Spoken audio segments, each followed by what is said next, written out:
I'm currently standing at a site in Rio Hondo, Texas, where a family from Utah has been accused and now pleaded not guilty to smuggling over 2,800 shipments of stolen Pemex crude oil from Mexico into the US.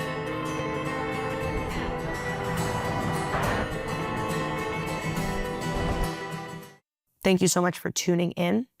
This is another episode of Borderland Dispatches with Katarina Schultz. So on a previous episode of Borderland Dispatches, I talked about multiple ways in which the drug cartels are expanding their revenue sources beyond drugs. The cartels are these transnational criminal organizations that are no longer just trafficking drugs and smuggling people.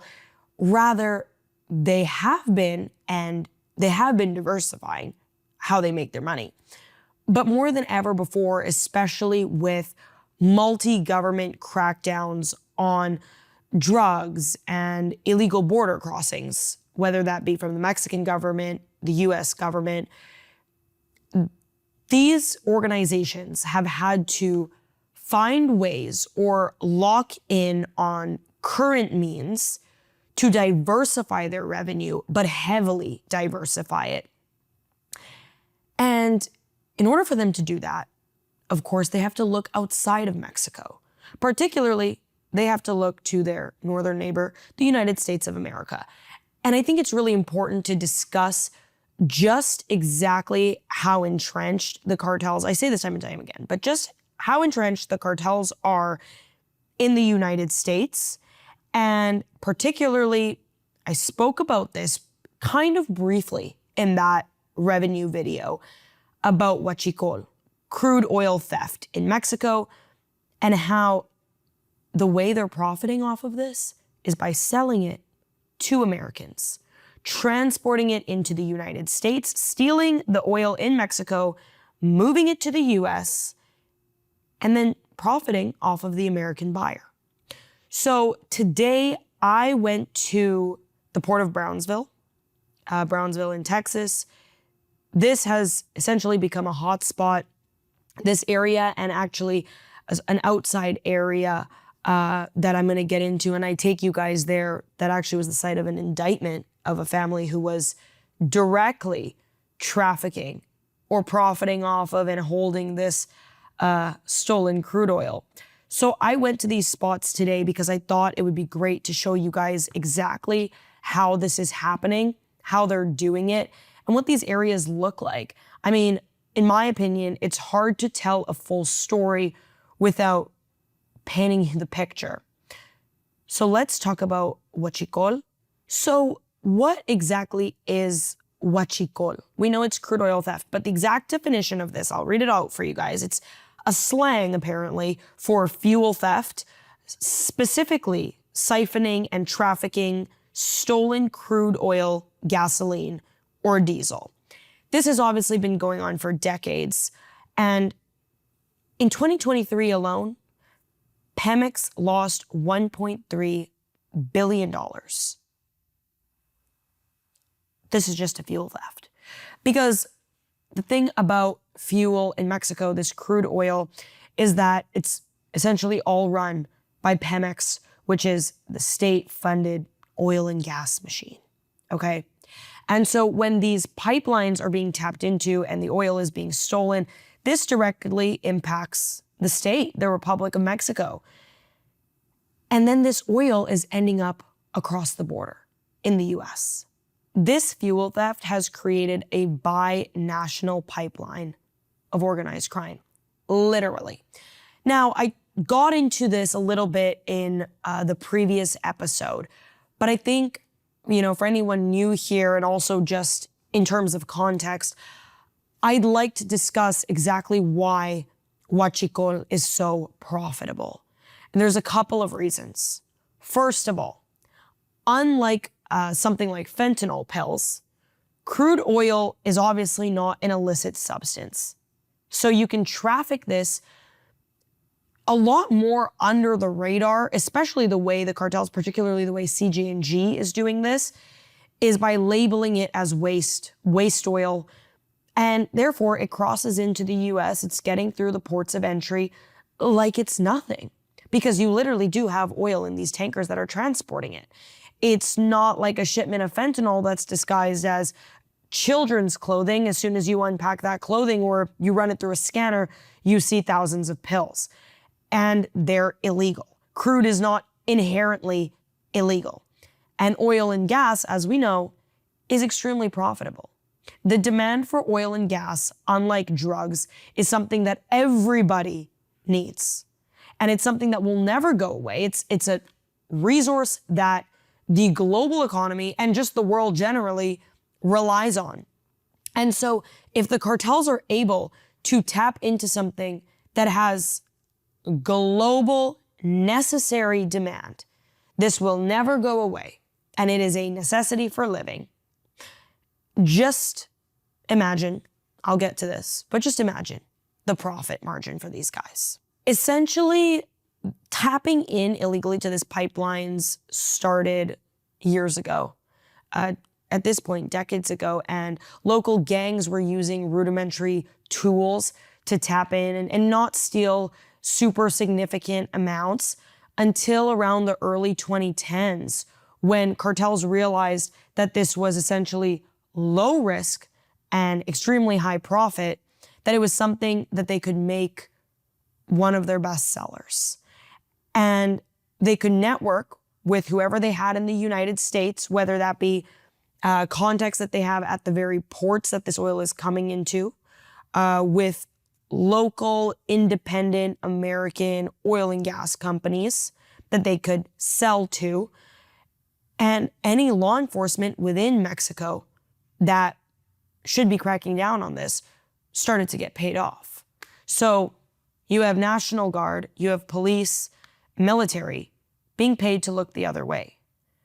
Just recently, and we'll show this to you, 11 National Guard members were arrested for blatantly stealing crude oil. They were literally explicitly taking part in this action. They were there doing it, and then they tried to brush it off to the authorities. I mean, someone called the authorities on them because they thought it was just a regular crude oil theft, likely not imagining that there were going to be over 10 National Guard members there actively stealing crude oil and tapping into this pipeline. So they tried to say that they were there ensuring that no theft was taking place. Meanwhile, they are the ones committing the theft. So just imagine, everyone is paid off, everyone looks the other way. There are so many levels of people profiting off of this that of course it's going to get through, particularly because it's not drugs. So even people who may say, I have this moral responsibility to not be a part of drug trafficking, but I want to make some extra money, crude oil is the way for them to go. And essentially, cartels realized this in the early 2010s, and they picked up their game. The reason why this is so easy is because Pemex operates over 17,000 kilometers of pipelines throughout Mexico, and most of these pipelines are fairly accessible considering the context of like the nature of how accessible a pipeline could be, or should be rather. And they're in very rural areas and under-policed. So this is a recipe for success for the cartels looking to profit off of this. It basically means you can find the pipeline, you can access it, and you can tap into it with a very low risk of being caught. And now if you are caught, the chances of you being able to pay off those local authorities are very high. And of course you're going to pay them off. Your profit from selling this crude oil to Americans is so much higher than what it would take to pay off a couple National Guard members. Now, Sinaloa for the longest time had a major stake in this, whereas now it's mostly CJNG. They're dominating central and western Mexico, obviously, particularly in Jalisco, Guanajuato, Puebla, and Veracruz. And We've seen over the course of the years that these are typically areas where in rural parts of these regions, there will be these pipeline explosions, because when a pipeline is tapped in these, with these rudimentary measures, the likeliness of something going wrong is very high. I mean, I didn't mention this, but I think that even though they say, it's low risk and high profit, there is still a risk attached, not just being caught and prosecuted, but also losing your life and destroying the entire community that this pipeline runs through. Because we've seen multiple cases of when a pipeline is tapped into too many times or incorrectly, it explodes, causes a massive, devastating fire explosion, and communities are absolutely devastated. Now, there are also workers within Pemex unions that are certainly on the payroll. I mean, a lot of these workers who were getting paid off by the cartels were the ones who essentially directed them to easy pipeline access points, allowing them to tap in.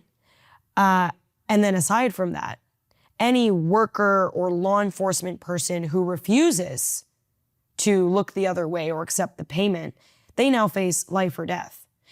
Now, motherfucker, you either let us tap into your pipeline, accept the payment, or actually you don't even get paid now, or we're going to kill you.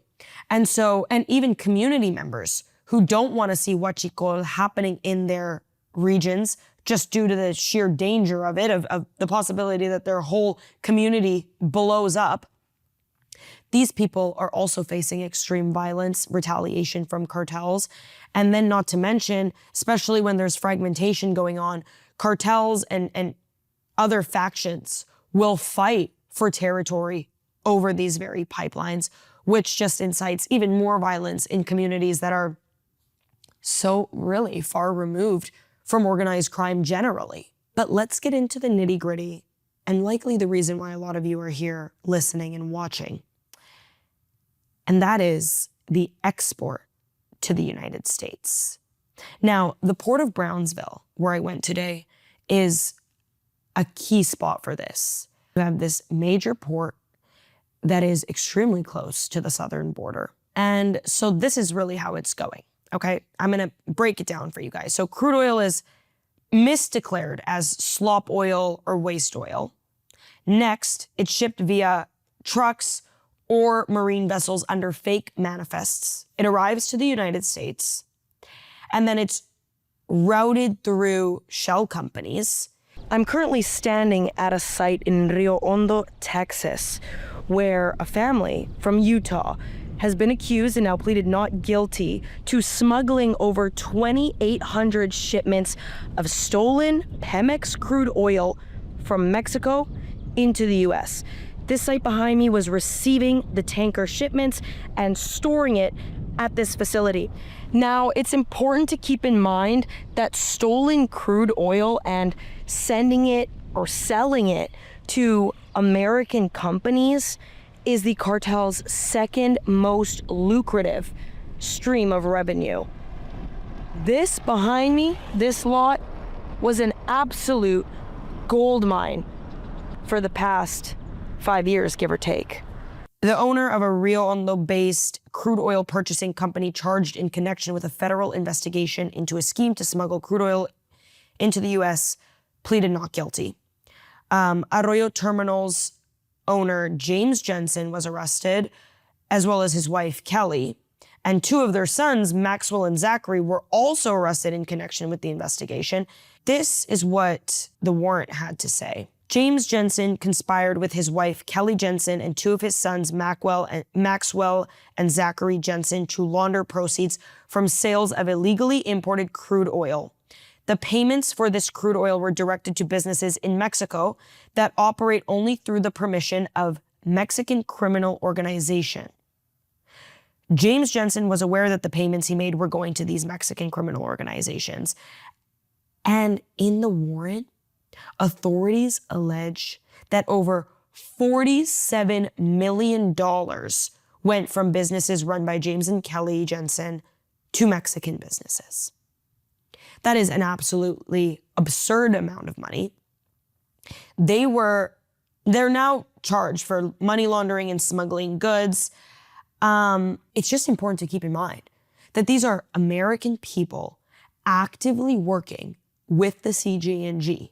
These guys were tied to CJNG to get this crude oil into the US, hold it for them, and make a massive profit off of it. And not only that, also launder the money for them and then funnel that money into explicit Mexican shell companies run by the cartels. Some people were asking when I talked about this initially, people were asking, do these companies even know that they're purchasing stolen crude oil? Give your head a shake. Of course, there's no other way to run this type of business without actively knowing that it's fishy business. I mean, just the manner in which you have to get that crude oil over, store it, send the money, everything, the entire operation, you would have to have less than half a brain to even think that this could be legit. No way. There's absolutely no shot. Now, for a little additional context, let me give you some historic parallels that kind of match up with this. So the Gulf Cartel in the 2000s to the 2010s stole over $300 million worth of oil and then smuggled it into Brownsville into Texas refineries. This is from 2000 to 2010. Another case, the Continental Fuels case in 2011, a U.S. company CEO was convicted for trafficking Mexican oil disguised as waste material. Now they're doing this so easily. They slap this fake label on it, they send it to the U.S., they have their contacts ready, the receivers know what's coming, and then it essentially becomes their problem. Whether they get caught or not is a different story, but the story changed as soon as these cartels were labeled FTOs, because now people like the Jensen family are not just being charged, like some, federal charge is crazy. Yeah, but now you're being charged under the FTO Act. You're basically labeled as aiding and abetting a terrorist organization. It makes things just that much worse. Now, do I think that this is going to disincentivize independent American oil and gas companies to keep from doing this? Likely not. If you're making $47 million from 2022 until now, I just think there's too much money involved for these people to risk putting this aside, even if that just means for now. So why do I bring this up? Because a lot of my reporting and a lot of, the lore around this niche that I cover has to do with, certainly, and, reasonably so, vilifying the cartels and transnational criminal organizations. Of course. But it's so key to look at American companies, associates, who are aiding these cartels in keeping their profits up, staying under the radar, and honestly operating as business as usual. Because if it weren't for these independent U.S. oil and gas companies, the cartels wouldn't have this profitable pipeline. This is just the tip of that iceberg, despite this being extremely jarring, probably. I don't even know how I would describe something like this that's just so lucrative and so, in a way, simple. I mean, this takes a lot less than it does to import precursors, produce fentanyl, traffic it, create a demand, that whole type of thing. With huachicol, half the job is already done for you. So I'm going to keep diving into similar things like this. Thank you guys so much for listening to this episode of Borderland Dispatches with yours truly, Katarina Schultz. I'll see you again soon.